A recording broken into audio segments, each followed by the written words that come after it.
Hello বন্ধুরা, আমরা গেছিলাম লক্ষ্মীনারায়ণ বাড়ি প্রত্যেকবার অম্বাবতীর মতো এইবারেও। তারপর যেভাবে তাড়াতাড়ি করে আমাদের চলে আসতে হলো, তো যাই হোক দেখো আমি রেডি হয়ে নিচ্ছি এখন। আর প্রত্যেক জায়গাতে একটা অন্যরকম রিচুয়ালস থাকে।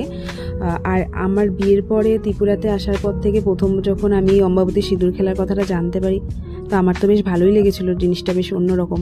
কারণ আমার বাপের বাড়িতে কলকাতায় শুধুমাত্র দুর্গা দশমীতে দেখেছি, আর বিয়ের পরে আগরতলায় আসার পরে অম্বাবতীর নিয়মটা আমার বেশ ভালোই লেগেছে।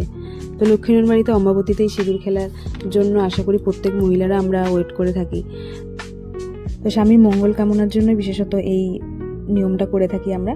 তো দেখো কথা বলতে বলতে চলে এসেছি লক্ষ্মীনারায়ণ বাড়িতে। এখানে এই 3-4 দিনে মেলাও হয়।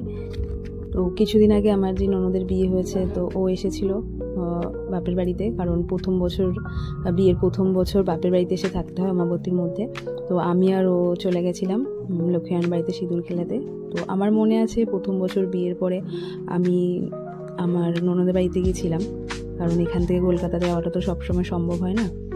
তো বাঙালির 12 মাসে 13 পার্বণের মতো এই 3-4 দিন আমরা বেশ আনন্দ করেই কাটাই।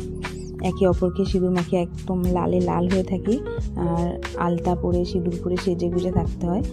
আর দেখো আমরা সবাই এখন একে অপরকে, কেউ কাউকে চিনতে লাগে না, আমরা প্রত্যেকে পরিয়ে দিই সিঁদুর।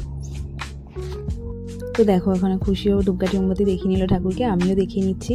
তো 9টা বেজে গেছে, লক্ষ্মীনারায়ণ বাড়ির গেট বন্ধ হয়ে গেছে, আমাদেরকে খুব তাড়াতাড়ি করে বেরিয়ে যেতে হলো। বেরিয়ে গিয়ে আমরা এখন একটু গরমের মধ্যে একটু ঠান্ডা হব, আমরা একটু লস্যি খেয়ে নিলাম, খুশি একটা কুলফি খেলো, দেন আমরা বাড়িতে চলে আসলাম। টাটা সবাইকে, দেখা হবে নেক্সট ব্লগে।